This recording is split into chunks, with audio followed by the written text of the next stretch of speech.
क्या आपको कहानियां और ऑडियो बुक्स पसंद हैं? तो जुड़िए नॉवल एक्सप्लेनर से, जहां हर कहानी खास बनती है।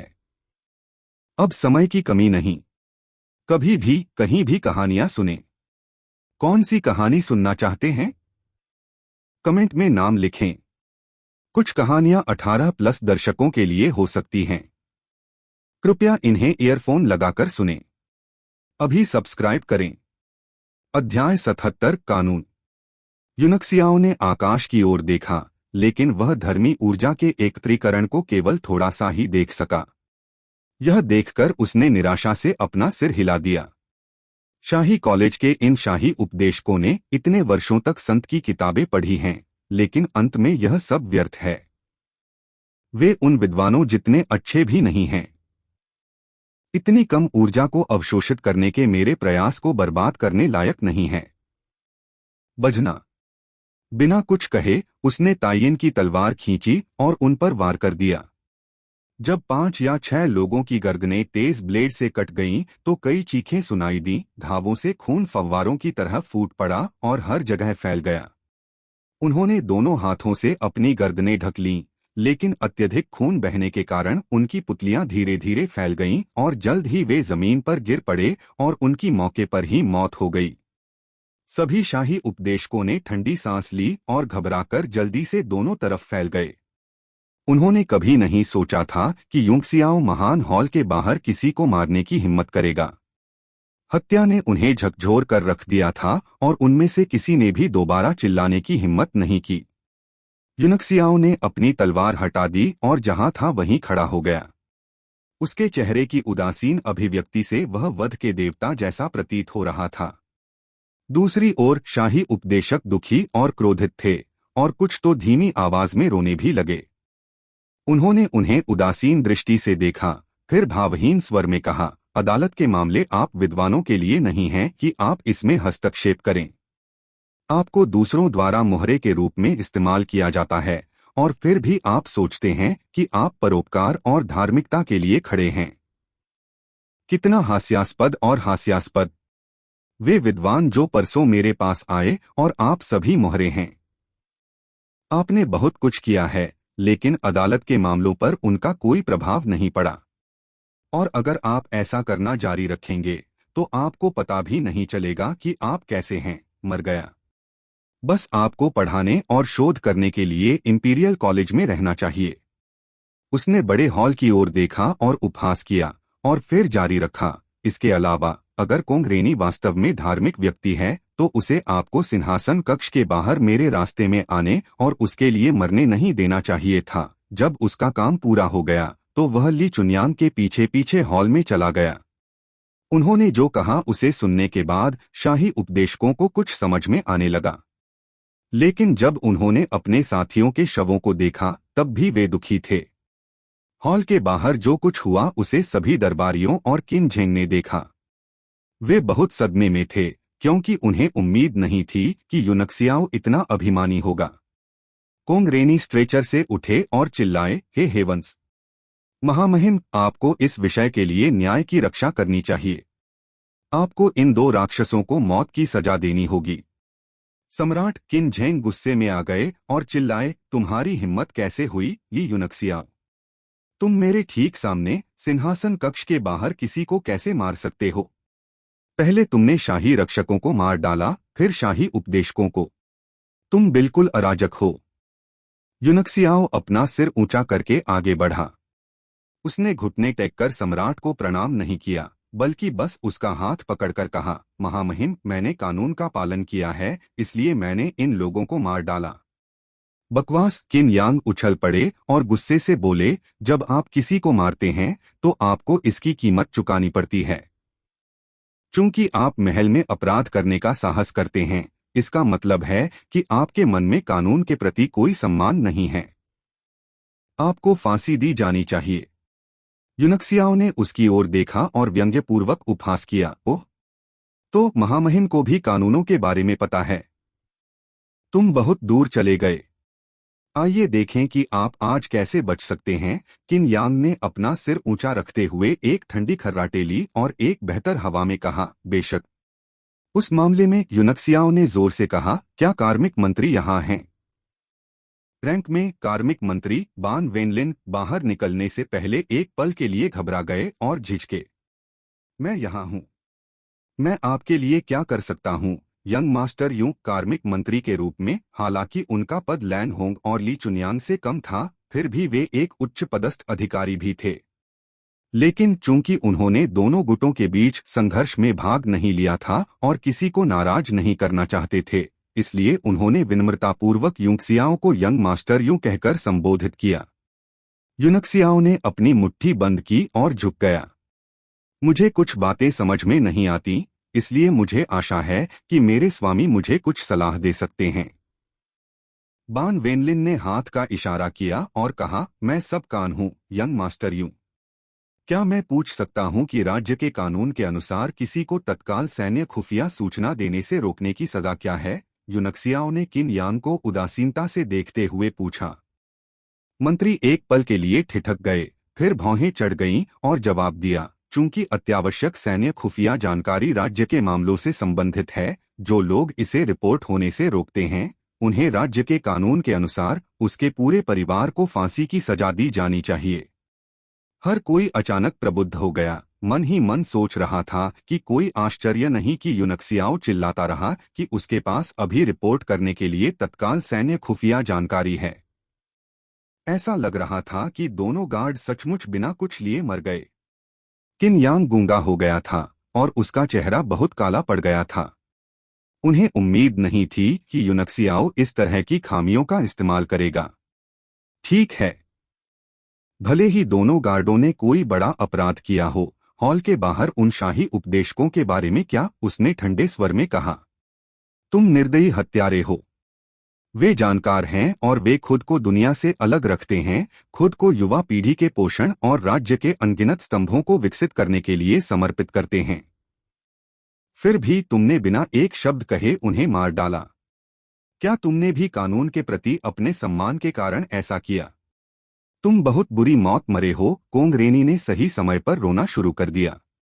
यूनक्सियाओ ने दोनों व्यक्तियों पर ठंडी नजर डाली और उपहास करते हुए कहा, आइए इस तथ्य को एक तरफ रख दें कि इन शाही उपदेशकों ने अभी मेरे दादा और मुझे बदनाम किया है। उन्होंने कार्मिक मंत्री की ओर मुखातिब होते हुए कहा, माय लॉर्ड, क्या आप मुझे बता सकते हैं कि अदालत के एक महत्वपूर्ण अधिकारी की निंदा करने वालों के लिए क्या सजा है?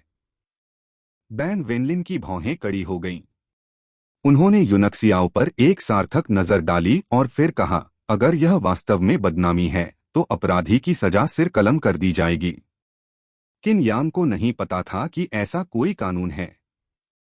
ये दरबारी अधिकारी एक दूसरे को फंसाने और निंदा करने के आदी हो गए थे, लेकिन उन्होंने कभी नहीं सोचा था कि वे शाही उपदेशक वास्तव में केवल निचले स्तर के अधिकारी थे। अपनी आंखें लाल करके कोंगरेनी चिल्लाया, यदि बदनामी आम लोगों द्वारा की गई है तो उन्हें स्पष्ट रूप से मार दिया जाना चाहिए। लेकिन ये शाही उपदेशक राज्य के अधिकारी हैं और उन्होंने जो कहा वह सच है, बदनामी बिल्कुल नहीं। यूनक्सियाओ ने उस पर तिरछी नजर डाली और उपहास किया, उन्होंने जो कहा वह सच है। सेंट कांग, आप जो कहते हैं उससे सावधान रहें या मैं आप पर भी मुझे बदनाम करने का आरोप लगाऊंगा। मुझे महामहिम ने बुलाया था, लेकिन उन शाही उपदेशकों ने मुझे सिंहासन कक्ष में प्रवेश करने से रोक दिया। मैं आपसे पूछता हूँ सेंट कांग, शाही आदेशों के निष्पादन में बाधा डालने वालों पर क्या सजा दी जानी चाहिए? यह कोंगरेनी तुरंत अवाक रह गया। ली चुनियांग और यूनक्सियाओ को सम्राट से मिलने से रोकना उनकी योजना थी। हालांकि उन्हें उम्मीद नहीं थी कि सम्राट दादा और पोते की जोड़ी को बुलाएंगे, नहीं उन्हें यूनक्सियाओ से इतनी बेरहमी से काम करने की उम्मीद थी। अब ऐसा लगने लगा कि वे शाही उपदेशक भी व्यर्थ ही मर गए। अपना सिर थोड़ा हिलाते हुए बान वेनलिन ने कहा, जो कोई भी शाही आदेशों के निष्पादन में बाधा डालता है उसे उसके पूरे परिवार को फांसी की सजा दी जानी चाहिए। बहुत अच्छा, यूनक्सियाओ चिल्लाया। अगर मेरी याददाश्त सही है तो उन शाही उपदेशकों में से एक सेंट कांग का भतीजा है, इसलिए उनके परिवार में स्वाभाविक रूप से सेंट कांग शामिल है। कन्फ्यूशीवाद के नेता और कन्फ्यूशियस के वंशज के रूप में आपके शब्द और कार्य दुनिया के अनुसरण के लिए मॉडल हैं। स्वाभाविक रूप से आपको यह भी पता होना चाहिए कि राज्य का कानून लोहे की तरह कठोर है और कानून कोई दयालुता नहीं जानता है। कोंगरेनी घबराने लगी। तुम। एक पल के लिए उसे समझ नहीं आया कि क्या कहे, और फिर अचानक उसके दिमाग में एक लहर दौड़ गई। जल्दबाजी में उसने किन झेंग को झुकाया और रोते हुए कहा, महामहिम, आपको मेरे लिए न्याय कायम रखना होगा। पक्ष के कई दरबारी पंक्ति से बाहर निकलकर कुछ कहना चाहते थे, लेकिन वेली परिवार को नाराज नहीं करना चाहते थे। इसके अलावा जब उन्होंने यूनक्सियाओं को यह कहते हुए सुना कि कानून कोई दयालुता नहीं जानता, तो उनके पास कहने के लिए और कुछ नहीं था। ऐसा विवाद बहुत गंभीर हो सकता है या हाथ हिलाकर खारिज कर दिया जा सकता है, और यह सब यूनक्सियाओं के रवैये पर निर्भर करता है। निःसंदेह अब वह इसे बहुत गंभीर रूप देने वाला था। ली चुनयांग, जो यूनक्सियाओं के पीछे खड़े थे, हैरानी से दृश्य को देखते रहे। उसे कभी यह ख्याल ही नहीं आया कि जिस समस्या ने उसे बहुत बड़ा सिरदर्द दिया था, उसे इस तरह हल किया जा सकता है। क्या वह सचमुच मेरा पोता है? ये परिवार हमेशा से सैन्य कमांडरों का परिवार रहा है। शब्दों का युद्ध हमेशा उनकी कमजोरी रहा है, और उन पांडित्यपूर्ण विद्वानों के सामने उनका कोई मुकाबला नहीं था। लेकिन आज यूनक्सियाओं ने न केवल महल में घुसपैठ की और रास्ते में कुछ लोगों को मार डाला, बल्कि पहल को भी अपने हाथ में ले लिया और कोंगरेनी को कानून और नैतिकता के साथ एक कोने में मजबूर कर दिया। इस बीच सभी दरबारी भी आश्चर्यचकित थे। यदि कोंगरेनी की सजा की पुष्टि हो गई, तो क्या इसका मतलब यह नहीं है कि संत के वंशज को मार दिया जाएगा? लेकिन अगर उसे दोषी नहीं ठहराया गया, तो यूनक्सियाओं निश्चित रूप से हार नहीं मानेगा। अब तो सम्राट को भी सिरदर्द होने लगा। किन झेंग का चेहरा चिंता से भरा था और उसकी आंखें चमक रही थीं। पिछली बार जब यूनक्सियाओं ने उसे देखा था, उसकी तुलना में उसकी भावनाएं काफी खराब थीं। मुख्य कारण यह था कि वह बहुत बूढ़ा था और शराब तथा वासना का आदी था। दूसरा कारण यह था कि उसे बहुत गहरा जहर दिया गया था। उसकी शक्ल देखकर लगता है कि वह शायद अधिक समय तक जीवित नहीं रहेगा। उन्होंने एक पल के लिए सोचा और फिर धीरे से कहा, टीचर कोंग संत के वंशज हैं और मेरे पहले शिक्षक भी हैं। यह उनके भतीजे ने किया था और वह निर्दोष हैं।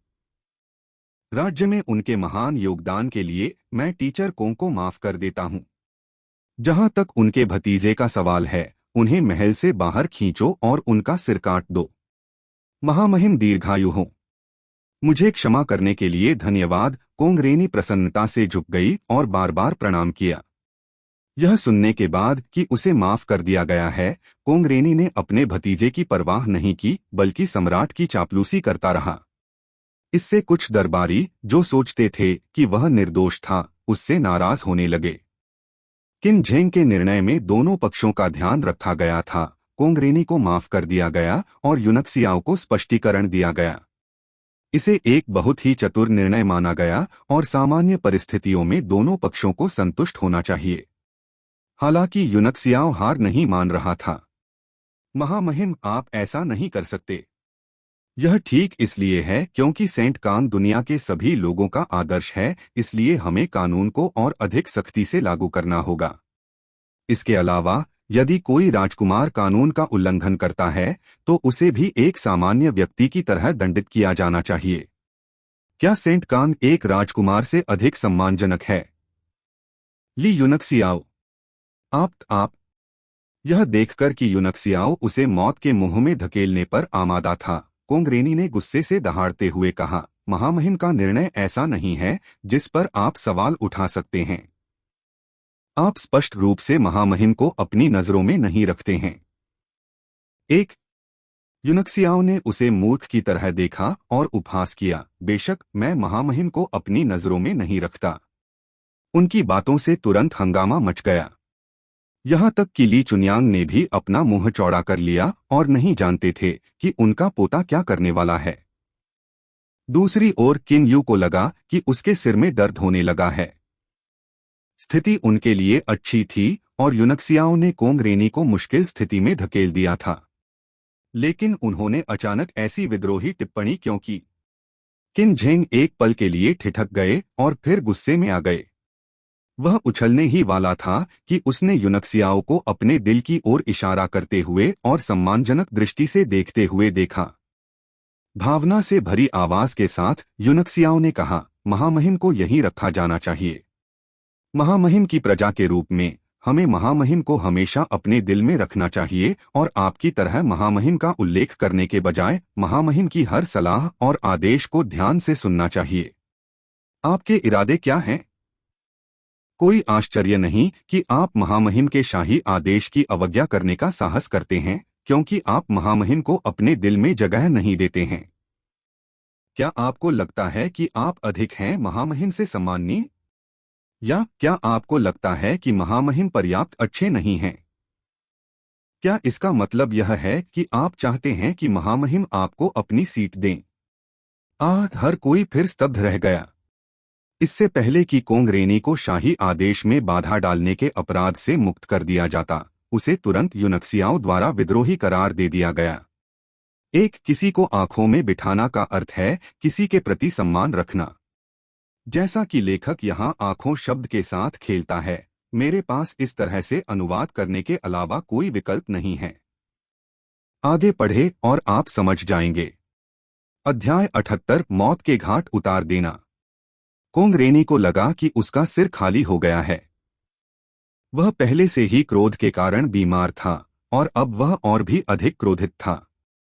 युनक्सियाओं की ओर कांपती उंगली दिखाते हुए वह बुदबुदाया, तुम।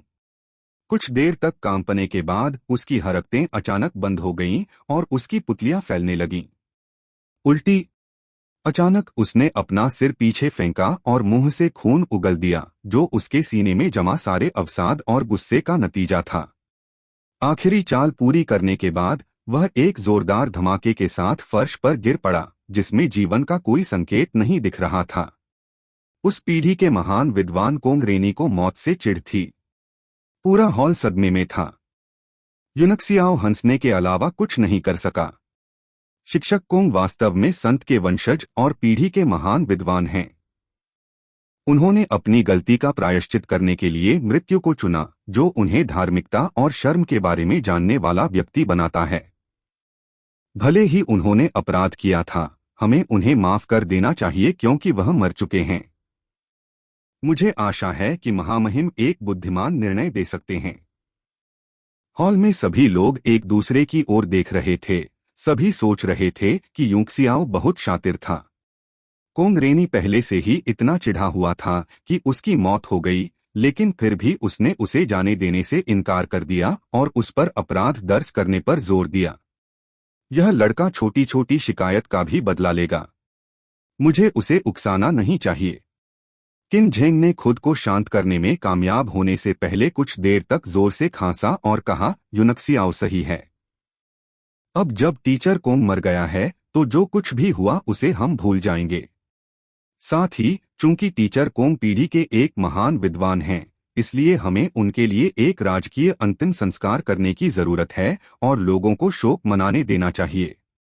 आखिरकार किन झेंग लंबे समय तक सिंहासन पर रहे थे, इसलिए उन्हें पता था कि उन्हें एक मृत और बेकार व्यक्ति के लिए ली परिवार को नाराज करने की जरूरत नहीं है। इसलिए वह युनक्सियाओ से सहमत हो गए, लेकिन साथ ही इतनी अस्पष्ट बात की कि उन्होंने कोंगरेनी को दोषी नहीं ठहराया या उसका नाम स्पष्ट नहीं किया। यदि कोंगरेनी यह सुन पाता तो संभवतः क्रोध के कारण वह जीवित हो जाता। जल्द ही कुछ किन्नरों और नौकरानियों ने कोंगरेनी के शव को बाहर निकाला और बड़े हॉल की सफाई की।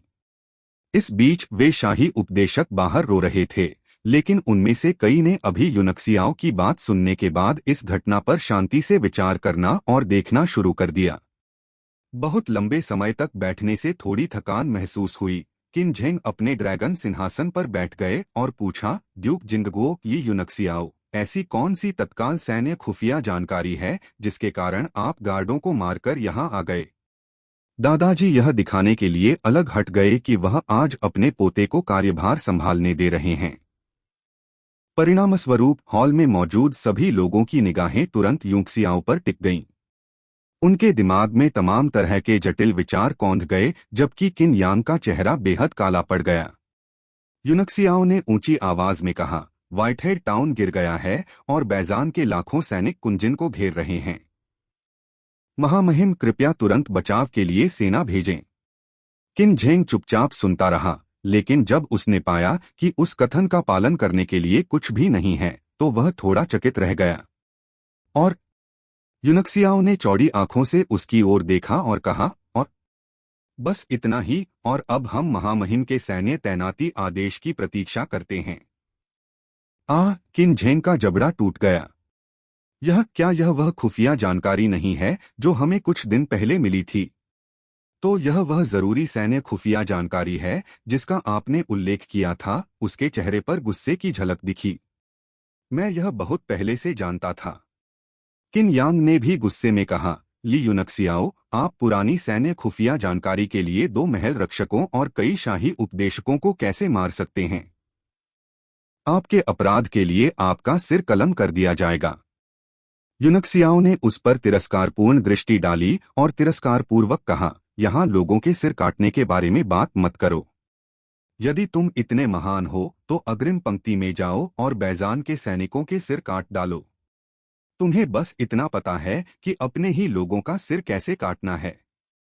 क्या तुम्हें लगता है कि इससे तुम महान बन जाओगे? हाँ, आप।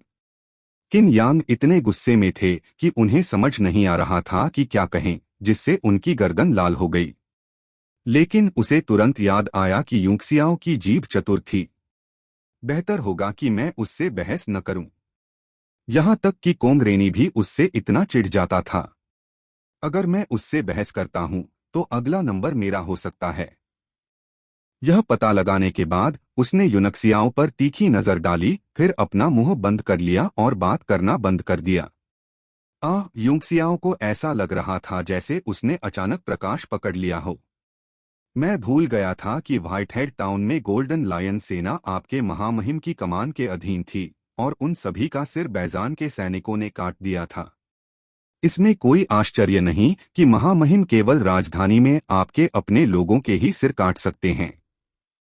उनकी टिप्पणी ने किन यांग की भावनाओं की पूरी तरह से अवहेलना की, और यह न केवल राजकुमार पर एक व्यंग्य था बल्कि उनकी जिम्मेदारी पर एक सवाल था जो समस्या की जड़ की ओर इशारा करता था। यह उनके सैनिकों की विफलता थी जिसके कारण वर्तमान स्थिति पैदा हुई थी। किन झेंग ने अपनी आंखें सिकोड़ लीं और लापरवाही से किन यांग की ओर देखा, जिसे देखकर राजकुमार ने अपने दिल में एक ठंडी सांस ली। गोल्डन लायन सेना का व्हाइटहेड टाउन की रक्षा करने का सैकड़ों वर्षों का इतिहास है, और उनके आगे ग्रेट पाइथन पर्वत था जहां राक्षस जानवर घूमते थे, एक प्राकृतिक बाधा जिसे बैजान की किसी भी सेना ने पहले कभी पार नहीं किया था। इस बार जो हुआ वह कुछ रहस्यमय था और दरबारी सच का अनुमान लगा रहे थे। एक ऐसे व्यक्ति के रूप में जो वर्षों तक सम्राट रहा, किन झेंग के लिए यह जानना असंभव था कि कुछ गड़बड़ चल रही थी। अगर पिता को पता है कि मैंने सिंहासन के लिए लड़ने के लिए जानबूझकर दुश्मन सैनिकों को हमारे क्षेत्र में आने दिया है, तो मैं एक राजकुमार के रूप में अपनी स्थिति से वंचित हो जाऊंगा, और यहाँ तक कि सिंहासन पर चढ़ने का अपना सारा अधिकार भी खो दूंगा। किन झेंग ने धीमी आवाज में कहा, कुंजिन को जनरल फीलोंग की 400,000 लोगों की फ्लाइंग ड्रैगन सेना द्वारा संरक्षित किया गया है।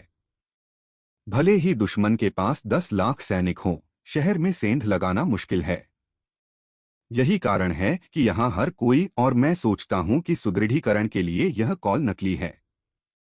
दुश्मन का असली उद्देश्य हमारी केंद्रीय सेना को विचलित करना और फिर हमारी राजधानी पर आक्रमण करने के लिए सीधे दक्षिण की ओर मार्च करना है। मैं समझ गया। लेकिन अगर यह खुफिया जानकारी वास्तविक है, यूनक्सियाओ ने गंभीरता से कहा, जब बैजान कुंजिन को तोड़ता है तो वह अपने सैनिकों को दक्षिण में भेज सकता है और तियानशुई के सभी 13 मुख्य शहरों पर कब्जा कर सकता है। उस समय क्या महामहिम की केंद्रीय सेना 10 लाख दुश्मन सैनिकों को रोक सकती है? उन्होंने जो कहा वह बिल्कुल वही था जिसके बारे में हर कोई चिंतित था। एक पल के लिए सभी चुप हो गए।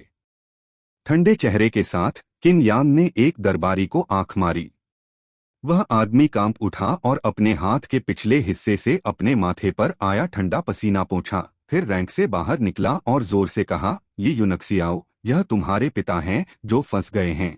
इसलिए तुमने जानबूझकर उनके लिए अपनी चिंता के कारण स्थिति को इतना जरूरी बताया है। हम सभी इसे समझ सकते हैं। हालांकि सैन्य मामले एक राज्य का मामला है और हम अपनी इच्छा से कोई निर्णय नहीं ले सकते।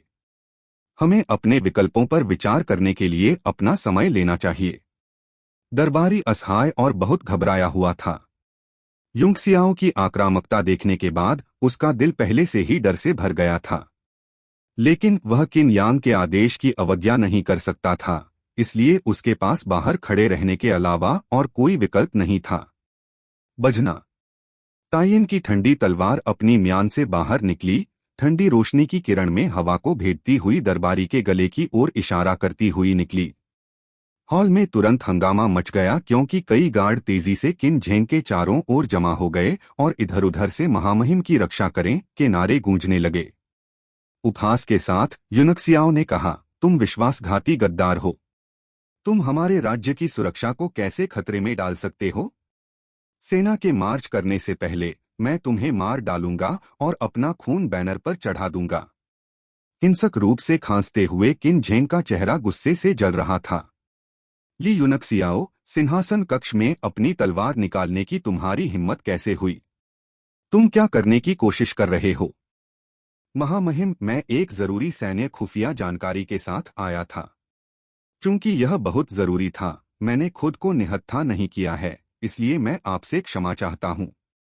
सौभाग्य से मुझे आज एक गद्दार मिल गया है और मैं अपनी तलवार का उपयोग करके महामहिम की प्रजा के बीच से इस कीड़े को हटा सकता हूँ। जैसे ही उसने यह कहा, उसने तलवार को थोड़ा आगे बढ़ाया। हालांकि तलवार की नोक ने त्वचा को नहीं छुआ था, लेकिन ठंडी हवा की एक धारा उस आदमी के मांस में घुस गई, जिससे खून बहने लगा जो जल्दी ही जम गया और गहरे बैंगनी रंग में बदल गया। दरबारी के पैर डर के मारे कांप रहे थे और अगले ही पल वह अपने घुटनों पर गिर गया और उसकी पैंट से गंदी बदबू आने लगी। कांपते हुए वह चिल्लाया, कृपया मुझे बचाएं, महाराज। महाराज, महाराज। किन यांग अब खुद को रोक नहीं सके। रैंक से बाहर निकलते हुए उन्होंने कहा, पिताजी, यह ली युनक्सियाओ एक महत्वपूर्ण दरबारी के जीवन के साथ खिलवाड़ कर रहा है। वह अदालत को परेशान कर रहा है। कृपया पिता, मैं आपसे उसे मौत की सजा देने की विनती करता हूँ। इस बीच ली चुनयांग का चेहरा काला पड़ गया और उसमें से एक शक्तिशाली आभा फूट पड़ी, जो एक शक्तिशाली दबाव में बदल गई और किन यांग पर टूट पड़ी। राजकुमार कमजोर होने के कारण एक मार्शल राजा के दबाव का विरोध नहीं कर सका। पलक झपकते ही वह उड़कर दीवार से जा टकराया, उसकी पसलियां टूट गईं और उसके मुंह से खून निकल आया। क्रोधित होते हुए दादाजी ने ठंडे स्वर में कहा, कौन मेरे पोते को मौत के घाट उतारना चाहता है? अभी बाहर खड़े हो जाओ। अचानक हुए हमले से हॉल में मौजूद सभी लोग चौंक गए। किसी को विश्वास नहीं हो रहा था कि ली चुनयांग ने सिंहासन कक्ष में राजकुमार को पीटा था। काम पता हुआ दरबारी पूरी तरह से ठिठक गया जब उसने देखा कि उसके समर्थक को किसी की तरह नहीं पीटा गया था। मैं बर्बाद हो गया हूँ। मैंने गलत पक्ष चुना है। उसने अपनी आंखें घुमाई, फिर बेहोश हो गया और जमीन पर गिर गया। किन झेंग की पुतलियां सिकुड़ गईं और उसकी आंखों में क्रोध और भय की झलक दिखाई देने लगी। वह महसूस कर सकता था कि ली चुनयांग की आभा पहले से अधिक मजबूत थी, जिसका मतलब केवल यह था कि उसने हाल के वर्षों में काफी महत्वपूर्ण सफलता हासिल की है। यह जानकर सम्राट का दिल पसीज गया। महाराज, क्या अधिक महत्वपूर्ण है, राज्य की सुरक्षा या इस बेकार बूढ़े मूर्ख का जीवन? क्या आपको अब भी संकोच करना होगा? युनक्सियाओ का चेहरा ठंडा हो गया और उसने किन झेंग को घूरते हुए कहा, अगर महामहिम को लगता है कि मैं गड़बड़ कर रहा हूं, तो दिखावा करें कि मैंने आपको तत्काल सैन्य खुफिया जानकारी के बारे में नहीं बताया है और हम ली परिवार से अपने घर वापस जाने और इस सब से दूर रहने से बहुत खुश हैं। उसने चारों ओर मौजूद सभी दरबारियों पर नजर डाली और तिरस्कारपूर्वक कहा, यदि सिंहासन किसी और ने ले लिया है तो ये सभी निकम्मे लोग अभी भी नए सम्राट की प्रजा हो सकते हैं, समान उपाधियों और वेतन का आनंद ले रहे हैं। लेकिन महामहिम, हे कितनी वफादार प्रजा है। एक चतुर जीभ वाली, एक शक्तिशाली ताकत वाली दादा और पोते की जोड़ी ने दरबार में सभी लोगों को अवाक कर दिया और किसी को भी उनके खिलाफ खड़े होने की हिम्मत नहीं हुई। किन यांग को दीवार की दरार से बाहर निकलने के लिए संघर्ष करना पड़ा। वह खून से लथपथ था और उसकी आंखों में जहरीली नफरत भरी हुई थी। लेकिन उसने अपना सबक सीख लिया था, इसलिए उसने एक भी शब्द नहीं बोला और सीधे रैंक में वापस चला गया। दूसरी ओर किन यू मन ही मन हंस रहा था।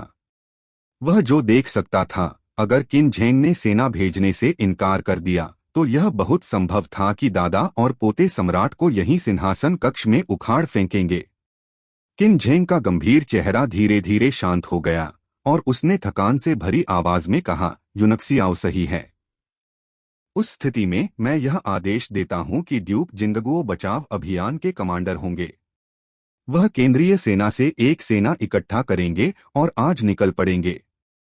ली चुनयांग ने अपनी भौहें सिकोड़ लीं और जोर से कहा, महामहिम, यह विषय हाल के वर्षों में कमजोर हो गया है और अब महत्वपूर्ण कार्य करने में सक्षम नहीं है। किसी भी स्थिति में इस विषय को कमांडर बनने के लिए एक उपयुक्त व्यक्ति मिल जाएगा। कृपया निश्चिंत रहें, महामहिम। फूकर उसकी आभा को देखते हुए, वह संभवतः पहले से ही एक मार्शल किंग है। क्या इसे कमजोर होना कहते हैं? सभी दरबारी मन ही मन कोस रहे थे।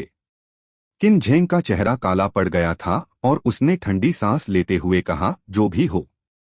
इस बीच किन यांग की नजर जनरलों के पद पर पड़ी। उनमें से कुछ जो उनके प्रति वफादार थे और केंद्रीय सेना के प्रभारी प्रमुखों ने उनकी ओर सिर हिलाया। इतने में राजकुमार ने मन ही मन व्यंग्य किया, यहां तक कि अगर आप ली चुनयांग सैनिकों को इकट्ठा करने के लिए व्यक्तिगत रूप से वहां मौजूद थे, तब भी मैं आपको एक खाली शेल दे सकता हूं। अब तो छोड़ ही दीजिए कि आप यह काम किसी और को सौंपने जा रहे हैं। हाँ हाँ, आइए देखें अब आप क्या कर सकते हैं। अध्याय 79 भर्ती। कुछ लोगों के बीच नजरों के आदान प्रदान को यूनक्सियाओ ने देखा। व्यंग्य के साथ वह आगे बढ़ा और बोला, महाराज, एक और बात है। मुझे आशा है कि महामहिम मुझे शाही तलवार दे सकते हैं, ताकि जब कोई शाही आदेश का पालन न करे तो मैं उसे मौके पर ही मार डाल सकूं। इससे तुरंत ही किन यांग और कुछ सैन्य प्रमुखों के चेहरों का रंग उड़ गया और उनकी आंखें आश्चर्य से भर गईं।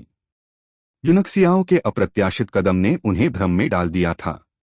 शाही तलवार से यदि वे उसके आदेशों की अवहेलना करते तो वह उन्हें बिना अनुमति के मार सकता था और वे कोंग रेनी की तरह बिना कुछ लिए मर जाएंगे। किन झेंग एक पल के लिए रुके, फिर अपनी आस्तीन लहराई और कहा, शाही तलवार एक जानलेवा हथियार है और इसे आपको उधार देना अशुभ होगा। आप सभी को केंद्रीय सेना के साथ मिलकर काम करना चाहिए और दुश्मन को हमारे क्षेत्र से बाहर फेंक देना चाहिए। फिर कभी शाही तलवार का जिक्र न करें। वह जानता था कि यूनक्सियाओ का इरादा क्या था, इसलिए उन्होंने अनुरोध को तुरंत अस्वीकार कर दिया। इस डर से कि यूनक्सियाओ उसे परेशान करता रहेगा, उसने जल्दी से कहा, मैं थक गया हूं। अदालत खारिज कर दी जाती है। यह सुनकर किन यांग और जनरलों के समूह ने राहत की सांस ली। फिर वे दादा और पोते की जोड़ी को नाराजगी भरी दृष्टि से देखने लगे। यूनक्सियाओ ने बेहोश दरबारी को लात मारी और उसे जगाया, फिर उसे चूजे की तरह ऊपर खींच लिया। जब सेना कल मार्च करेगी तो मैं आपका खून बैनर पर चढ़ाऊंगा। दरबारी विलाप करने लगा और फूट फूट कर रोने लगा, और जब उसने किन यांग को देखा तो वह तुरंत चिल्लाया, महामहिम, कृपया मुझे बचाएं। किन यांग का चेहरा उदास था। वह जानता था कि उस आदमी को दादा और पोते से बचाना उसके लिए असंभव था, इसलिए उसने केवल इतना कहा, मैं तुम्हारे परिवार की देखभाल करूंगा, शांति से रहो। जब उसने यह सुना तो दरबारी ने अपनी आंखें घुमाईं और एक बार फिर बेहोश हो गया। महामहिम सचमुच एक परोपकारी व्यक्ति हैं। यूनक्सियाओ जोर से हंसा। मैं अब छुट्टी लूंगा। कल आप सभी से मस्टर रोल मंच पर मुलाकात होगी। ली चुनयांग के साथ वह मुड़ा और दरबारी को अपने साथ खींचते हुए चला गया। किन यांग का चेहरा बेहद काला पड़ गया क्योंकि केंद्रीय सेना के कुछ जनरल उसके चारों ओर इकट्ठे हो गए। उनकी आंखें टिमटिमा रही थीं। उस समय किन यू उनके पास से गुजरे और चिंता की दृष्टि से पूछा, भाई क्या आपको चोट लगी है? मेरे पास उत्कृष्ट उपचार अमृत की कुछ बोतलें हैं जिनकी गुणवत्ता तीसरी श्रेणी में है। मैं उन्हें बाद में आपके पास लाने के लिए किसी को क्यों नहीं बुलाता? उसके चेहरे पर ठंडक बढ़ने के साथ किन यांग मुस्कुराया और गुस्से से कहा, इतनी जल्दी जश्न मत मनाओ किन यू। हम अभी तक नहीं जानते कि अंत में कौन हंसेगा। जब समय आएगा मैं निश्चित रूप से तुम्हें सबसे अच्छा उपचार दूंगा। ओह, किन यू ने अपना सिर हिलाया और आह भरी। अपनी आंखों में उपहास के भाव के साथ उन्होंने कहा, जब तुम मेरी दयालुता को अस्वीकार करते हो तो मुझे दुख होता है। लेकिन कोई बात नहीं, अगली बार इतना लापरवाह मत बनो, है ना? ड्यूक जिंदगो एक शक्तिशाली व्यक्ति है और अगर वह गलती से तुम्हें मार देता है तो मुझे बहुत दुख होगा। हाँ हाँ। जब उसने बात पूरी की तो वह हंसने से खुद को नहीं रोक सका। इतने लंबे समय तक किन यांग से लड़ने के बाद वह कभी इतना खुश नहीं हुआ था। उनके पीछे दरबारियों का समूह भी विदा लेते समय एक साथ हंसा। इसके तुरंत बाद महान हॉल में केवल किन यांग और उनके प्रति वफादार लोग बचे थे। महल छोड़ने के बाद किन यू एक घोड़े पर सवार हो गया और यूनक्सियाओ और ली चुनयांग की ओर चला गया।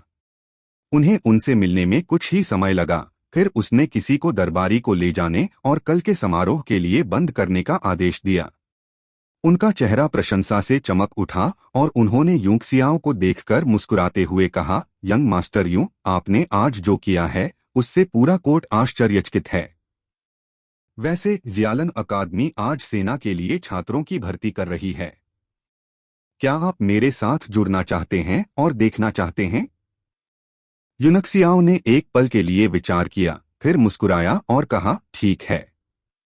चूंकि यह छात्र सेना भविष्य में महामहिम की सबसे वफादार सेना होगी, मैं आपके साथ जाऊंगा और देखूंगा। किन यू बहुत उत्साहित थे। एक छात्र सेना का गठन उनकी आवश्यकताओं के लिए बिल्कुल उपयुक्त था। वह जितना छोटा था, अदालत में उसके बहुत कम समर्थक थे और बहुत अधिक विश्वसनीय अनुयायी नहीं थे, इसलिए अब उसकी प्राथमिकता अपने प्रति वफादार एक बल तैयार करना था। वे सामान्य छात्र जो मजबूत थे और जिनकी कोई पृष्ठभूमि नहीं थी, वे आदर्श उम्मीदवार थे। इसलिए समूह ने अपना मार्ग बदल दिया और जियालन अकादमी की ओर चल पड़े।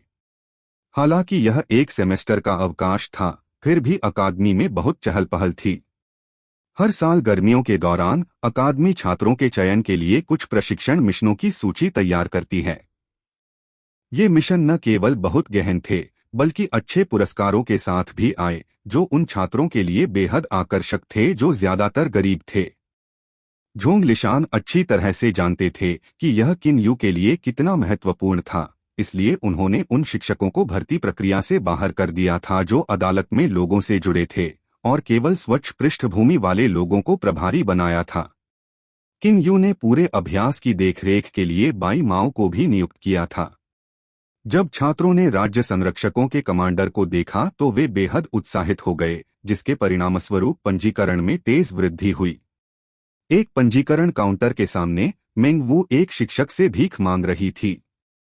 कृपया मेरे भाई को साइन अप करने दें। वह भी एक योद्धा है और उसने पंजीकरण की शर्तों को पूरा किया है।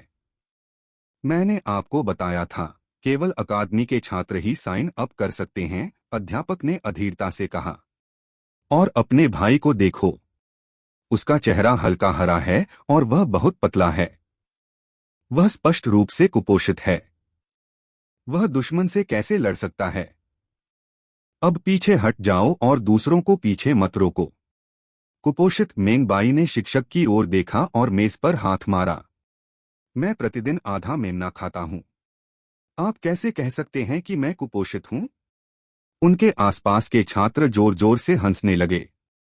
वह आधा मेमना कैसे खा सकता है जबकि वह आधे मेमने से लंबा भी नहीं है? अध्यापक क्रोधित तो हुए, लेकिन फिर उन्हें यह हास्यास्पद भी लगा। मैं कह सकता हूं कि आपका भाई प्रतिभाशाली है क्योंकि वह इतनी कम उम्र में योद्धा बन सकता है, जो कि जियालन अकादमी में भी दुर्लभ है, उन्होंने मेंग वू को गंभीरता से बताया। आप सेमेस्टर ब्रेक खत्म होने तक इंतजार क्यों नहीं करते? फिर उसे अकादमी में साइन अप करने के लिए लाएं। मेंग वो ने इस्तीफा दे दिया, जबकि मेंग बाई गुस्से में चिल्लाई, आप मुझे साइन अप नहीं करने देंगे, है ना? ठीक है, मैं अपने मास्टर से मदद करने के लिए कहूंगी। मास्टर निश्चित रूप से मेरी मदद कर सकते हैं। मुस्कुराते हुए शिक्षक ने पूछा, ओह, आपके पास एक मास्टर है? ठीक है, जब तक आपका मास्टर डीन नहीं है, वह यहां रहते हुए भी कुछ नहीं कर सकता। अब मुझे बताओ, आपका मास्टर कौन है? अचानक उसके पीछे से एक शांत आवाज आई, मैं उसका स्वामी हूं। सभी लोग जिधर से आवाज आई थी उधर मुड़े और सभी आश्चर्यचकित दिखे। ली चुनयांग और प्रिंस किन यू को बहुत से लोग नहीं जानते थे, लेकिन यूनक्सियाओ और बाई माओ पहले से ही छात्रों के बीच प्रसिद्ध थे। क्या? ली यूनक्सियाओ उसके गुरु हैं? वह गंभीर नहीं हो सकता, है ना? वह ली यूनक्सियाओ अभी कुछ समय पहले ही एक योद्धा बना था।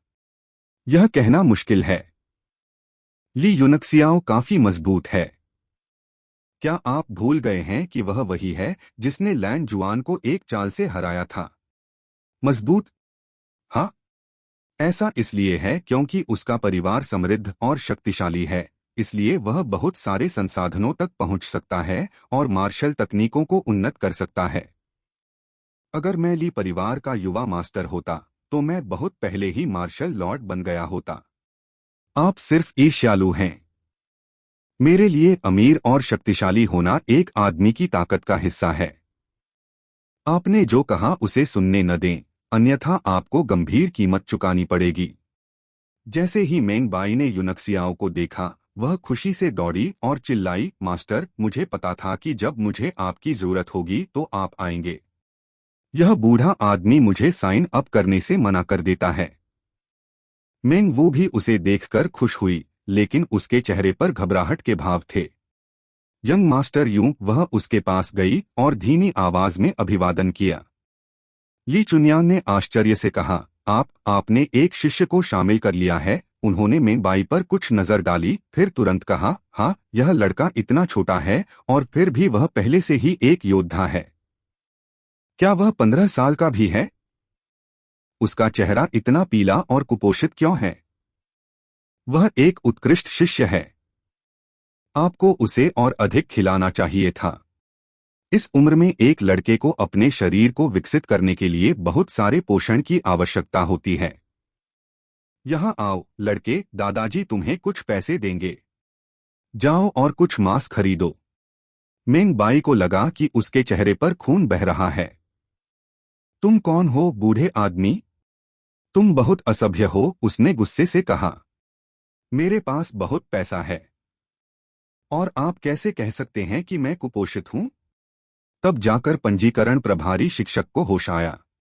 उन छात्रों के विपरीत वह जानता था कि ये लोग कौन थे।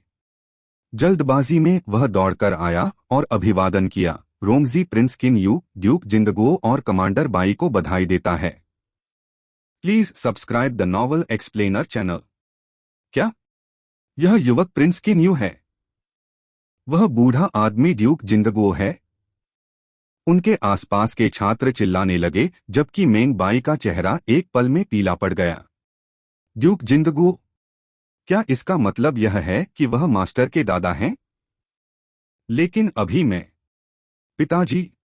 जैसे ही वह स्तब्ध होकर वहां खड़ा था, यूंगसियाओ ने उसके चेहरे पर थप्पड़ मारा और उसे दूर फेंक दिया। तुम्हारी मेरे दादाजी को बूढ़ा आदमी कहने की हिम्मत कैसे हुई? अपने आप को एक दिन और एक रात के लिए 20 गुना गुरुत्वाकर्षण कक्ष में बंद कर लो। Please subscribe the novel explainer channel. जब बाई मो ने मेंग बाई को देखा तो उसकी आंखों में आश्चर्य की झलक थी। रोंगजी, लड़के को साइन अप करने दो। समझा? रोंगजी ने तुरंत उत्तर दिया। किन यू ने छात्रों की ओर देखकर मुस्कुराया, जिनकी आंखें विस्मय और सम्मान से भरी थीं। सुनो, आप में से जो लोग इस मिशन में उत्कृष्ट प्रदर्शन करते हैं, वे सीधे स्टेट गार्जियंस में शामिल हो सकते हैं और मेरे निजी गार्ड बन सकते हैं, चाहे आपकी पृष्ठभूमि कुछ भी हो। भीड़ तुरंत उबल पड़ी। वे राज्य संरक्षकों में शामिल हो सकते हैं और प्रिंस किन यू के निजी रक्षक बन सकते हैं। इन गरीब योद्धाओं के लिए ऐसे पुरस्कार निस्संदेह आकर्षक थे। इसके अलावा हर कोई जानता था कि किन यू सिंहासन के सबसे मजबूत दावेदारों में से एक था, और यदि वह भविष्य में सिंहासन पर चढ़ता तो उसके निजी रक्षक सम्राट के भरोसेमंद अनुयायी बन जाते। शिक्षक रोंग, मैं साइन अप करना चाहता हूं। अरे धक्का मत दो। फुकर, क्या आपका काम अभी तक पूरा नहीं हुआ? साइन अप करने के बाद यहां से चले जाओ। अब मेरी बारी है। लाइन में खड़े हो जाओ लोग। धक्का मत दो। फुकर, मेरी गांड पर कौन प्रहार कर रहा है? मुझे तुम्हें पकड़ने मत दो, दुष्ट। छात्र साइन अप करने के लिए उत्सुकता से उमड़ पड़े, जिसे देखकर किन यू और बाई माओ ने अपनी आंखों में सुखद मुस्कान के साथ एक दूसरे को देखा। ड्यूक जिंगगुओ, यंग मास्टर यू, हमें वहां इंतजार करने दीजिए। सूची जल्द ही सामने आ जाएगी, बाई माओ ने कहा। मेरा अनुमान है कि इस बार हमारे पास 2000 से अधिक छात्र साइन अप करेंगे, और उनमें से सबसे कमजोर कम से कम योद्धा होंगे। किन यू बहुत उत्साहित थे। वह जानता था कि 2000 योद्धाओं की सेना 20,000 या अधिक सैनिकों वाले से लड़ सकती है। आखिरकार योद्धा सामान्य सैनिकों से अधिक शक्तिशाली होते थे, और एक योद्धा के लिए 100 सैनिकों से लड़ना बहुत संभव था। यूनक्सियाओ ने मेंग वू को देखकर मुस्कुराया और कहा, हम वहां आराम करेंगे। मेंग बाई को मेरे पास लाओ। जब मेंग वू ने यूनक्सियाओ की ओर देखा तो वह शर्मा गई और उसका दिल तेजी से धड़कने लगा। वह नहीं जानती थी कि इस आदमी के प्रति उसकी नफरत, जिसने उसके जीवन में घुसपैठ की थी, लालसा में क्यों बदल गई थी। हाल ही में जब भी वह खाली होती तो उसका मन उसके चेहरे से भर जाता। हालांकि जब उसने आखिरकार आज उसे देखा तो उसे लगा कि उसके गालों तक खून बह रहा है, और वह सीधे उसकी आंखों में देखने की हिम्मत नहीं कर पाई। उसने जल्दी से सिर हिलाया और मेंग बाई की तलाश में भाग गई, जिसे यूनक्सियाओ के थप्पड़ से सैकड़ों मीटर दूर फेंक दिया गया था। अध्याय 81, मार्शल किंग की वापसी। यूनक्सियाओ के माथे पर एक रोशनी चमकी और अगले ही पल ब्लैक गर्ल, बड़ी तलवार, उसके हाथ में दिखाई दी। उसने दोनों हाथों से तलवार की मूठ पकड़ ली और ब्लेड को जमीन में गाड़ दिया, जबकि बल की लहरें उसके चारों ओर फैल गईं। अपनी आंखों में पागलपन के भाव के साथ वह बेतहाशा हंसा और बोला, आओ देखते हैं कि क्या यह आपका ड्रैगन और टाइगर का रोअरिंग स्पीयर है या मेरा बचाव अधिक मजबूत है। रक्षात्मक शैली, ग्लेज्ड बॉडी।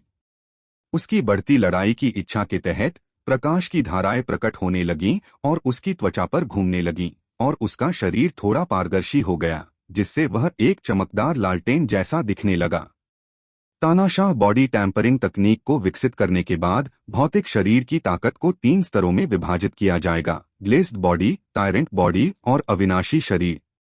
जब कोई व्यक्ति अंतिम स्तर तक विकसित हो जाता है तो वह केवल शारीरिक शरीर के साथ पहाड़ को ढहाने और पृथ्वी को चकनाचूर करने की ताकत रखते हुए एक संत बन सकता है। बम।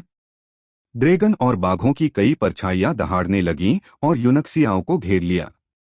इस बीच चकाचौंध कर देने वाली रोशनी की किरणें आकाश में उठीं। जहां यूनक्सियाओ खड़ा था वहां रोशनी का एक विशाल फूल अचानक खिल गया। यह पागलपन है, यह पागलपन है। मैं विश्वास नहीं कर सकता कि उसने बचाव या चकमा देने का कोई प्रयास नहीं किया। वह मेरा आदर्श है। वह पागल आदमी है। मुझे यकीन है कि इतने शक्तिशाली हमले में उसे चोट लगेगी।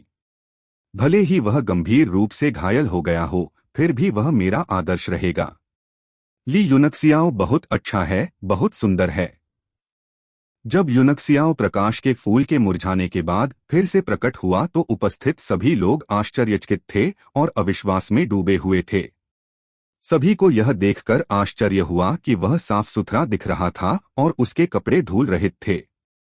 हाँ हाँ, चमकदार शरीर, कितना दिलचस्प है। यूनक्सियाओ ने अचानक अपना सिर पीछे फेंक दिया और हंसते हुए मन ही मन सोचा, कोई आश्चर्य नहीं कि तानाशाह अपने अविनाशी शरीर के साथ मेरी स्टार स्लैश तलवार का विरोध कर सके। यह बहुत मजबूत है। लिन यू ने ठंडी सांस ली और जैसे कि उसे बहुत सदमा लगा हो, वह कुछ कदम पीछे चला गया और ऐसा लग रहा था कि उसे कुछ नुकसान हो रहा है। इस समय लुओ लैंडुओ, जिसने भी मिशन के लिए साइन अप किया था और मैदान में भीड़ के बीच खड़ा था, अपने सामने अकेले व्यक्ति को मिश्रित भावनाओं के साथ घूर रहा था, जो आसमान में बेतहाशा हंस रहा था। वह जोर जोर से निगलने लगी क्योंकि एक के बाद एक दृश्य उसके दिमाग में घूमने लगे। मेरे पति को अदम्य भावना का नायक होना चाहिए और वह राज्य का संरक्षक होगा। आपकी विशिष्ट स्थिति के बावजूद आप अंततः एक हारे हुए व्यक्ति हैं जो मार्शल आर्ट का अभ्यास नहीं कर सकते। जब तक आप मुझे एक दिन हरा नहीं सकते, मैं आपके प्रस्ताव पर कोई विचार नहीं करूंगी। जैसे ही उसने उस आदमी की ओर देखा जो मार्शल सॉवरेन गुफियांग की तरह शक्तिशाली हवा के साथ मैदान में खड़ा था, लुओ लैंडुओ फूट फूट कर मुस्कुराया। वह जानती थी कि तब से एक ही आकाश के नीचे दो लोगों के रास्ते फिर कभी नहीं मिलेंगे। वह मजबूत हो जाएगा और आगे बढ़ जाएगा, और वह केवल उसे बहुत दूर से देख सकती थी क्योंकि वह बहुत तेजी से भाग रहा था। भाई लिन, चलो हाथ मिलाए। अचानक बाई चेंगफेंग आगे बढ़ी और चिल्लाई, यह चिंता करना बंद करो कि दूसरे हमारे बारे में क्या कहेंगे। केवल हाथ मिलाकर ही हम उसे हरा सकते हैं। युंगसियाओ के कौशल ने दो स्वर्ग के पसंदीदा लोगों को अपना गौरव कम करने के लिए मजबूर कर दिया था। जैसे ही उन्होंने अपने हमले शुरू किए, उनकी आंखें जीतने के संकल्प से चमक उठीं। वज्र मोती बिखेरो। बाई चेंगफेंग अपने हाथ बाहर फेंकते ही रो पड़ी। तुरंत दर्जनों छोटे मोती हवा में बिखर गए। सभी एक विशाल छत्र की तरह सीधे युनक्सियाओ की ओर बढ़ रहे थे। उनकी गति इतनी तेज थी कि वे हीरे की चट्टानों को भेदने में सक्षम लग रहे थे। जब मोती युनक्सियाओ के सामने पहुंचे तो बाई चेंगफेंग ने अपनी आंखें सिकोड़ लीं और चिल्लाया, विस्फोट। दर्जनों थंडरबोल्ट मोती एक पल में फट गए, जिससे विस्फोट की लहरें पैदा हुईं जो एक दूसरे से टकराईं और अंततः ज्वाला के एक विशाल स्तंभ में शामिल हो गईं। यह इतना शक्तिशाली था कि यदि कोई महान मार्शल मास्टर भी विस्फोट के केंद्र में होता तो मारा जाता। लेकिन बाई चेंगफेंग को लगा कि यह पर्याप्त नहीं है। जैसे ही मोतियों का विस्फोट हुआ, उसने अपनी भुजाएं एक साथ लाईं और फिर उसकी दोनों मालाएं एक में जुड़ गईं और एक गोल पत्थर की डिस्क में बदल गईं। अगले ही पल युनक्सियाओ पर झपट्टा मारने से पहले डिस्क की एक छाया आकाश में उभरी। Please subscribe the novel explainer channel. दुश्मन को दबाओ, मौत की नीली चक्की। मेरा सबसे मजबूत हमला करो। ड्रैगन और टाइगर का roaring spear Lin Yu Bai Chengfeng से बहुत परिचित थे, इसलिए उन्होंने सही समय पकड़ा और एक साथ प्रहार किया। दो प्रतिभाओं और दर्जनों थंडरबोल्ट बीड्स के संयुक्त हमले के तहत युंगसियाओ कभी भी अपनी मौत से नहीं बच सका, भले ही वह एक सितारा महान मार्शल मास्टर था। जब सभी ने सोचा कि दोनों प्रतिभाएं जीत गई हैं, जहां युनक्सियाओ था, वहां से अचानक प्रकाश की किरणें फूटीं जो कमल के फूलों की तरह खिल रही थीं और मुरझा रही थीं। प्रत्येक फूल पर अलग अलग रंगों में प्रकाश का एक समूह था जो एक लघु दुनिया की तरह लग रहा था। ब्लू लोटस तलवार का गीत, युनक्सियाओ धीमी आवाज में चिल्लाया। यह स्वप्न जैसा और अवास्तविक था क्योंकि वह वहां अनगिनत नीली रोशनी के छल्लों के बीच में खड़ा था, जिसने सभी हमलों को उसके करीब आने और उसे चोट पहुंचाने से रोक दिया। अब आक्रमण करने की मेरी बारी है। युनक्सियाओ ने अपने हाथ में बड़ी तलवार घुमाते हुए अपनी आंखें थोड़ी सिकोड़ लीं। एक अदृश्य शक्ति उसमें से फैल गई और उसके चारों ओर कई मीटर तक की सभी प्राकृतिक प्राइमर्डियल क्यूई पूरी तरह से सूख गई और ब्लेड पर संपीड़ित हो गई। ठंडी मुस्कुराहट के साथ उसने एक हल्का कदम उठाया और अपनी सांसों में कहा, ब्लू लोटस तलवार का गीत, हर 10 कदम में एक मार। इस बीच उसने तलवार से एक क्रॉसकट बनाया और संपीड़ित प्राइमर्डियल क्यूई एक पल में विस्फोट हो गया और एक भयानक ताकत के साथ बाहर निकल गया। लिन यू और बाई चेंगफेंग चौंक गए। जिस क्षण उन्होंने देखा कि युनक्सियाओ उनके हमलों से सुरक्षित दिखाई दे रहा है, उन्हें पता चल गया कि वे लड़ाई हार गए हैं, और जब उन्होंने देखा कि उसका हमला उन पर आ रहा था, तो उनके चेहरे उतर गए, जिससे उन्हें जल्दी से पीछे हटने के लिए मजबूर होना पड़ा। मुझसे भागने की कोशिश कर रहे हो? 100 गुना गुरुत्वाकर्षण बल। बम बम। दोनों अपने पैरों को जमीन से कुछ इंच की दूरी पर रखकर उछले ही थे कि 100 गुना गुरुत्वाकर्षण बल उन पर टूट पड़ा और उन्हें वापस जमीन पर फेंक दिया और ब्लूस्टोन की ईंटों को चकनाचूर कर दिया। हैरान होकर उन्होंने वज्रपात के हमले से खुद को बचाने के लिए तुरंत अपने रहस्यमय हथियार उठा लिए। बम हमले ने उन पर हमला कर दिया, जिससे सभी दिशाओं में मलबा उड़ गया क्योंकि मैदान में एक बड़ा छेद दिखाई दिया। खून से लथपथ दोनों प्रतिभाएं उसमें निश्चल पड़ी थीं और कोई नहीं बता सकता था कि वे अभी भी जीवित थे या नहीं। प्रत्येक छात्र ने ठंडी सांस ली और जल्दी से पीछे हट गए, उनकी आंखें भय और सदमे से भर गईं। यहां तक कि ली चुनयांग और बाई माओ भी डर के मारे गश खा रहे थे। वे शायद ही विश्वास कर सकें कि यूनक्सियाओं की लड़ने की ताकत इतनी मजबूत हो सकती है। इसमें कोई आश्चर्य नहीं कि वह ली यी की एक भुजा काट सकता है। हमले की शक्ति पूरी तरह से एक महान मार्शल मास्टर के स्तर पर थी। हालांकि झोंग लिशान भी हैरान था, वह मानसिक रूप से कुछ हद तक तैयार था, इसलिए उसने जो देखा वह अभी भी स्वीकार कर सकता था। लेकिन उसने ली चुनयांग को ईर्ष्यालु दृष्टि से देखा और उसका दिल आक्रोश से भर गया। यूनक्सियाओं ने अपनी तलवार हटा दी, फिर मैदान में मौजूद छात्रों, जिनमें से 2000 से अधिक थे, की ओर तेजी से देखा और ठंडे स्वर में कहा, और कौन मुझे अपने कमांडर के रूप में स्वीकार करने से इनकार करता है? अभी बाहर निकलो। सभी छात्र एक बार फिर पीछे हट गए और उनसे काफी दूरी बना ली। तभी यूनक्सियाओ संतुष्टि से मुस्कुराया। हालांकि यह एक अस्थायी सेना है, आपको सैनिकों की तरह व्यवहार करना होगा। अकादमी आज आपको सैन्य आपूर्ति वितरित करेगी और मुझे आशा है कि आप सभी कल मस्टर रोल मंच पर समय पर पहुंचेंगे। द्वंद्व के बाद सभी छात्रों के मन में यूनक्सियाओ की छवि काफी ऊंचाई पर पहुंच गई और उन्होंने जो भी कहा उसका सैन्य आदेशों की तरह पालन किया गया। मस्टर रोल प्लेटफार्म राजधानी के दक्षिणी भाग में था। यह वह स्थान था जहां सेना के युद्ध में जाने से पहले सम्राट सैनिकों की समीक्षा करता था।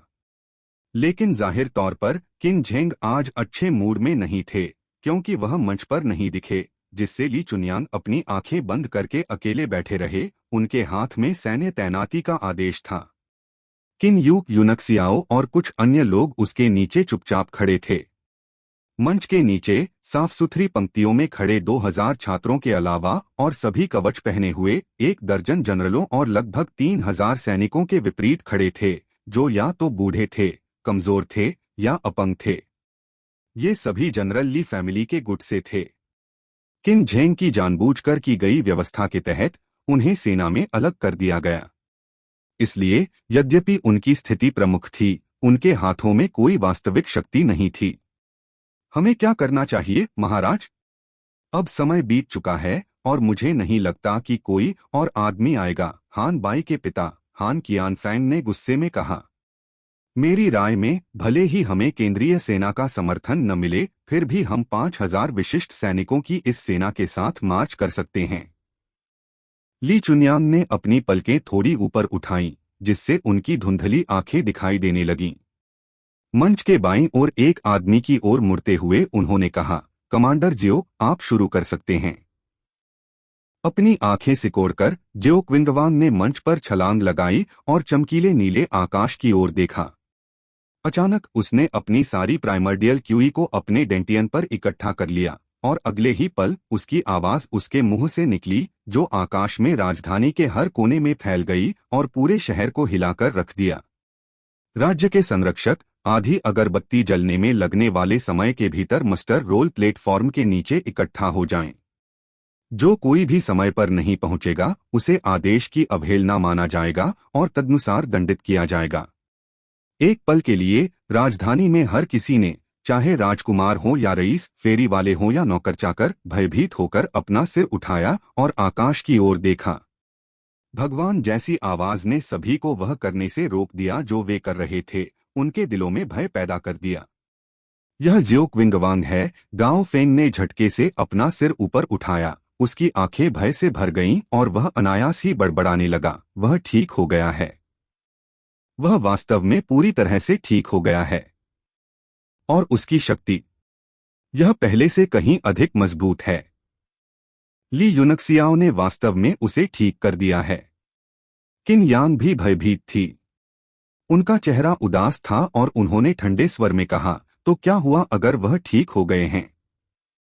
केंद्रीय सेना का 90% से अधिक हिस्सा मेरे नियंत्रण में है।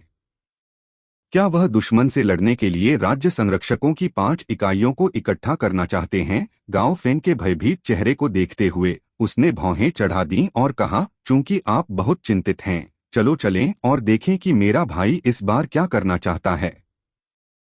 शाही महल की गहराई में किन झेंग चमकती और धुंधली आंखों से अपने सामने गायन और नृत्य देख रहा था। उसकी अभिव्यक्ति उबाऊ लग रही थी। अचानक उसका हाथ कांपा, जिससे उसके गिलास में भरी शराब फर्श पर फैल गई। एक पल के लिए उसकी आंखें साफ हो गईं। जियो क्विंगवांग, आप आखिरकार वापस आ गए। मैं आखिरकार सहज महसूस कर रहा हूँ, सम्राट मन ही मन बुदबुदाया।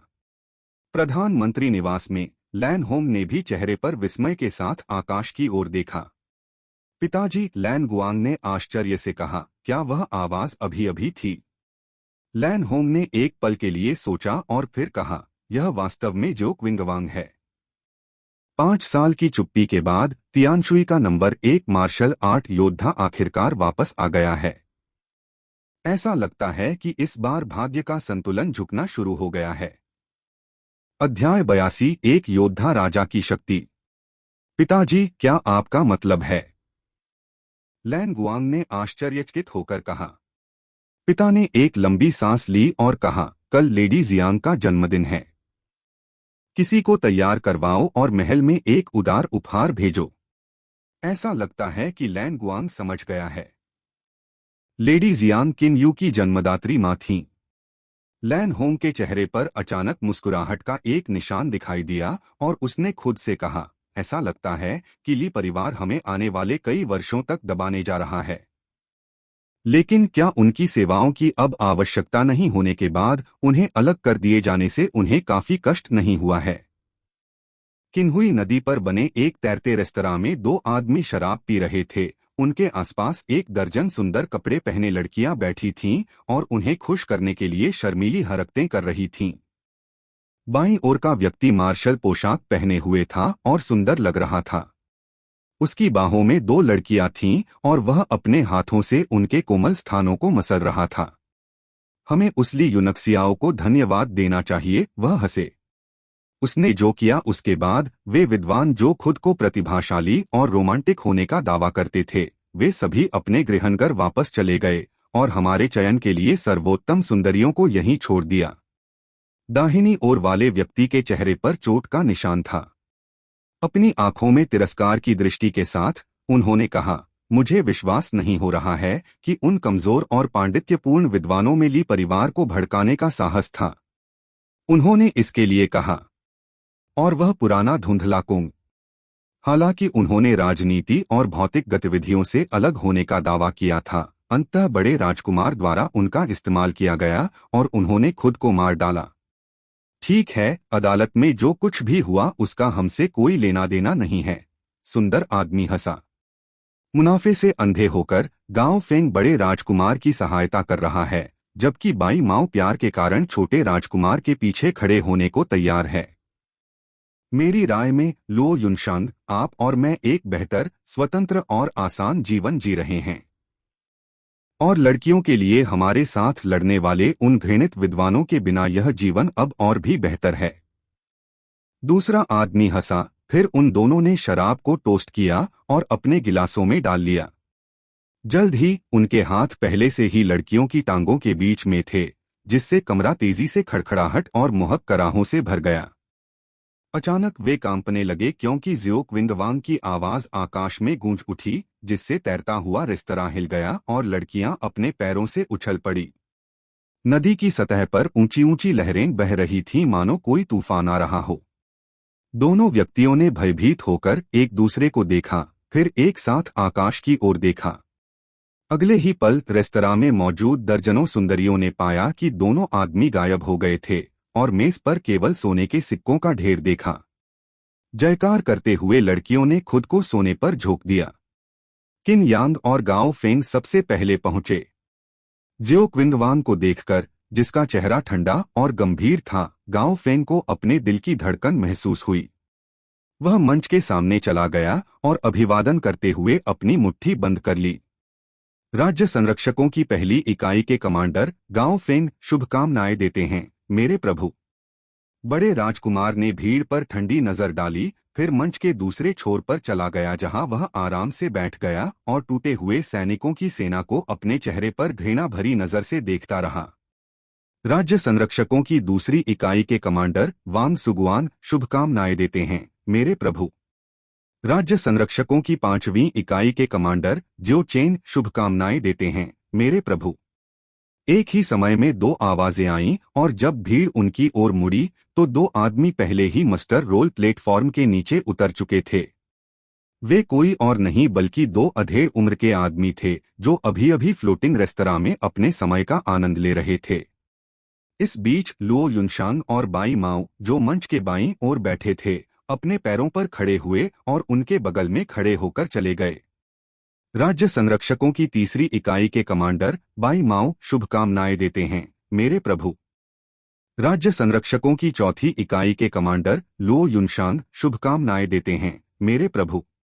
5 कमांडरों के आगमन के साथ कई राज्य संरक्षक सभी दिशाओं से उनके पीछे रैंक बनाने लगे। जल्द ही मंच के नीचे 100 से अधिक आदमी जमा हो गए। छात्र सेना बहुत उत्साहित थी जब उन्होंने अपने नायकों को एक के बाद एक सामने आते देखा और उन्हें लगा कि उनका खून खौलने लगा है।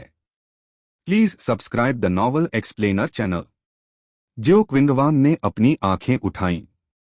जैसे ही हवा का झोंका उसके चेहरे पर आया, उसकी आस्तीनें लहराने लगीं और उसकी नजर जिधर भी गई, किसी को भी उसकी आंखों में देखने की हिम्मत नहीं हुई।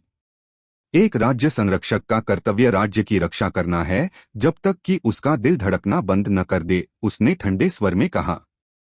बैजान की सेना हमारे राज्य पर आक्रमण कर रही है और महामहिम ने बचाव के लिए केंद्रीय सेना को आदेश दिया है, लेकिन अब तक केवल 3000 लोग ही यहाँ हैं।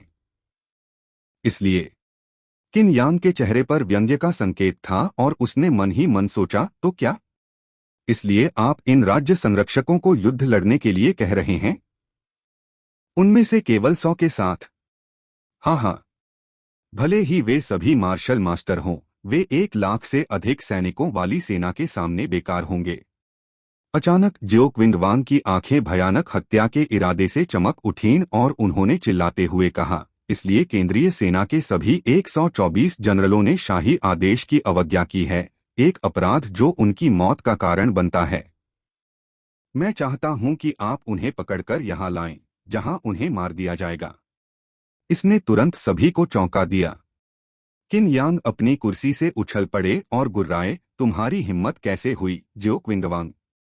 आपको केंद्रीय सेना के जनरलों को मारने का अधिकार किसने दिया? जियो क्विंगवांग ने मुड़कर किन यांग की ओर देखा, उसकी नजर सीधे राजकुमार पर तेज ब्लेड की तरह चुभ रही थी। जवाब में वह कांप उठा और उसे अपने सिर में ठंडक महसूस हुई। उसे घूरते हुए जियो क्विंगवांग ने ठंडे स्वर में कहा, केंद्रीय सेना के जनरलों और राजकुमार में से एक के रूप में किन यांग ने शाही आदेश की अवज्ञा करने का बीड़ा उठाया था। उसकी कार्रवाई ने राज्य को खतरे में डाल दिया था और यह उसे कट्टर अपराधी बनाता है। वह एक पल के लिए रुक गया क्योंकि उसके अंदर से हत्या करने का एक विशाल इरादा फूट पड़ा। कोई किन यांग को नीचे ले जाओ और उसे कैद में डाल दो। हम उसे बाद में 124 लोगों के साथ मार डालेंगे और उनका खून बैनरों पर चढ़ा देंगे। भीड़ में हंगामा मच गया। इस आदेश ने न केवल सभी को पूरी तरह से स्तब्ध कर दिया था, बल्कि ली चुनयांग, जो हर समय शांत रहता था, पूरी तरह से चौंक गया और उसने भयभीत होकर अपनी आंखें खोलीं। युनक्सियाओ हालांकि थोड़ा आश्चर्यचकित भी था, लेकिन वह एकमात्र ऐसा व्यक्ति था जिसके चेहरे पर मुस्कान का संकेत था। चुपचाप स्वीकृति में सिर हिलाया। उनकी नजर में जियो क्विंगवांग एक ऐसा व्यक्ति था जिसके साथ कोई बंधन नहीं जुड़ा था। वह अपनी इच्छानुसार किसी को भी मार डालता था, चाहे वह आदमी फेरी वाला, नौकर चाकर या कुलीन ही क्यों न हो। यह वह स्वभाव था जो एक मार्शल आर्ट योद्धा में होना चाहिए। मार्शल आर्ट का मार्ग शाश्वत लेकिन निर्दयी था। प्रत्येक योद्धा जो शिखर पर पहुंच गया और दुनिया पर कब्जा कर लिया, उसके हाथ खून से रंगे हुए थे। दूसरी ओर ली चुनयांग कई वर्षों से अपने राज्य के लिए लड़ रहे थे और वफादारी और देशभक्ति की अवधारणा उनके मन में गहराई से बसी हुई थी। इस वजह से वह कभी भी जियोक्विंगवांग की तरह स्वतंत्र रूप से कार्य नहीं कर सका और इसलिए उसकी उपलब्धियां कभी भी जियोक्विंगवांग जितनी महान नहीं हो सकीं। तुम मुझे मारना चाहते हो? क्या तुम मुझे मारने की हिम्मत करते हो? किन यांग की आंखें चौड़ी हो गईं, जैसे उसने सबसे मजेदार चुटकुला सुना हो। वह राज्य का राजकुमार था, एक महान व्यक्ति जो सिंहासन का उत्तराधिकारी होगा, और जियोक्विंगवांग सिर्फ दरबारी था। एक दरबारी अपने सम्राट की हत्या कैसे कर सकता है? उसे यह बेतुका लगा और वह हंसने से खुद को नहीं रोक सका। हालांकि कुछ देर हंसने के बाद उसे अपनी पीठ पर ठंडक महसूस हुई। जिस तरह से जियोक्विंगवांग ने उसे देखा जैसे वह पहले से ही एक मृत व्यक्ति था, उसे ऐसा महसूस हुआ जैसे वह बर्फ के तहखाने में फंस गया हो। मैं तुम्हें क्यों नहीं मार सकता? जियोक्विंगवांग की आवाज ठंडी और तिरस्कारपूर्ण थी। अगर ली चुनयांग ने दुश्मन से लड़ाई नहीं की होती और राज्य के लिए क्षेत्र का विस्तार नहीं किया होता, अगर मैंने राज्य की रक्षा नहीं की होती, तो तियानशुई बहुत पहले ही नष्ट हो गई होती और आपका परिवार इतिहास में धूल का एक कण होता। और आप क्या हैं? मैं एक 8 सितारा मार्शल किंग हूं। तो मुझे बताओ, पूरे तियानशुई में मेरे खिलाफ लड़ने की हिम्मत कौन करता है? मैं तुम्हें कुत्ते की तरह मार सकता हूं। मैं तुम्हें कुत्ते की तरह मार सकता हूं। शब्द किन यांग के कानों में इतने जोर से गूंजे कि उन्हें लगा कि उनके कान के पर्दे लगभग टुकड़े टुकड़े हो गए हैं और उनका सिर गूंजता रहा है। एक पल के लिए वह लगभग जमीन पर गिर पड़ा। यहां तक कि राज्य संरक्षकों की 5 इकाइयां भी स्तब्ध रह गईं और उनमें से प्रत्येक मौके पर जमी रही। ऐसा तब तक नहीं हुआ जब तक जियोक्विंगवांग ने गुस्से में दहाड़ नहीं दी कि हर कोई सदमे से जाग गया। उनके दिलों में भय भरते हुए राज्य संरक्षक 124 जनरलों को पकड़ने के लिए सभी दिशाओं में फैल गए। जियोक्विंगवांग, जो 5 साल तक चुप रहा, खुद को दुनिया से दूर कर लिया और हमेशा दयालु दिखता था, आखिरकार वापस आ गया। और मार्शल राजा के क्रोध ने पूरे राज्य को हिलाकर रख दिया था। गांव फेंग भीड़ के साथ घुल मिल गया और तेजी से चला गया। वह किसी भी सेनापति को पकड़ने नहीं जा रहा था, बल्कि महल की ओर भागने वाला था। क्योंकि उसने कई वर्षों तक जियोक्विंगवांग का अनुसरण किया था, वह उस हत्या के इरादे से बहुत परिचित था और वह जानता था कि दूसरा गंभीर था। अगर उसने कुछ नहीं किया तो किन यांग निश्चित रूप से जल्द ही मर जाएगा। अभी एकमात्र व्यक्ति जो किन यांग को बचा सकता था, वह महल में तियानशुई के सम्राट किन झेंग थे। मस्टर रोल प्लेटफॉर्म पर किन यू सहित कोई भी उनके सदमे से उबर नहीं सका। जब उसने अपने बड़े भाई को, जिसकी हैसियत उससे ऊंची थी, अपराधियों की तरह रस्सियों से बंधे हुए देखा, तो उसे खुशी की बजाय खोया हुआ महसूस हुआ। पहली बार उसने सिंहासन की अपनी खोज के बारे में खुद से सवाल किया। यदि वह सिंहासन पर चढ़ गया तो क्या वह वास्तव में सभी मनुष्यों से ऊपर होगा और पूरी दुनिया उसके सामने झुकेगी? यदि उत्तर हाँ था, तो अब उसके बड़े भाई का क्या हो रहा था? जियोक्विंगवांग एक 8 सितारा मार्शल राजा था, और यदि उसने वास्तव में सभी राजकुमारों को मार डाला तो क्या कानून और लाखों सैनिक उसे मार गिरा सकते थे? उत्तर स्पष्टतः नहीं था। अगर जियोक्विंगवांग किन यांग को कुत्ते की तरह मार सकता है, तो उसके बारे में क्या? किन यू को अपने मुंह में कड़वाहट का स्वाद आ रहा था। पहली बार उन्हें लगा कि शायद उनका लक्ष्य गलत था। जियोक्विंगवांग के प्रभावशाली तरीके से मंच के नीचे 2000 से अधिक छात्र और 3000 बूढ़े, कमजोर और विकलांग सैनिक बेहद उत्साहित थे। वे पंक्तियों में करीने से खड़े थे, किसी को भी जोर से सांस लेने या आराम करने की हिम्मत नहीं हो रही थी। हालांकि वहां 5000 से ज्यादा लोग थे, फिर भी पूरी जगह इतनी शांत थी मानो कोई हो ही नहीं। जब सभी राज्य संरक्षक एक ही समय पर तैनात किए गए तो उनकी कार्यकुशलता अद्भुत थी। जल्द ही 124 जनरलों को बांध दिया गया और जमीन पर दबाए जाने से पहले वापस लाया गया। उनमें से कुछ ने पहले तो संघर्ष किया, लेकिन जब उन्होंने देखा कि किन यांग को भी बांधकर बैनर के नीचे लटका दिया गया है, तो वे डर के मारे जमीन पर गिर पड़े। 124 आदमी मंच के नीचे व्यवस्थित रूप से घुटनों के बल बैठे थे और प्रत्येक के पीछे एक राज्य संरक्षक खड़ा था जो उन्हें पकड़े हुए था ताकि वे जवाबी हमला न कर सकें। ज्यो क्विंगवांग की नजर इन लोगों पर पड़ी जैसे वह मरे हुए सुअरों के समूह को देख रहा हो। आप सोच रहे होंगे कि जब हर कोई अपराधी है तो कानून लागू नहीं किया जा सकता है। क्या आप सोचते हैं? उसने व्यंग्यात्मक ढंग से व्यंग्य किया। आप सोच रहे होंगे कि ली चुन्यांग आपका कुछ नहीं कर सकता। ठीक है, ठीक है, अब मैं आपका खून बैनर को अर्पित करूंगा। अपने अगले जीवन में याद रखें कि तियानशुई आपके बिना भी फलेगा फूलेगा। अपने आप को बहुत गंभीरता से न लें। आप कुछ भी नहीं हैं। उन सबको मार दो। वह अपना हाथ हिलाकर चिल्लाया, जिससे जनरलों के चेहरे पर खून की ठंडी हवा चली गई। 124 सेनापति अपनी बुद्धि से डर गए। उन्होंने सोचा कि ज्यो क्विंगवांग केवल उनके अहंकार को कम करने के लिए दिखावा कर रहा था और अंततः उसे सेना का नेतृत्व करने के लिए उन पर निर्भर रहना होगा। उन्हें उम्मीद नहीं थी कि वह गंभीर होंगे और इतने निर्णायक ढंग से आदेश देंगे। यह सभी अपेक्षाओं से बढ़कर था। पकड़ना। अचानक दूर से एक तेज आवाज आई।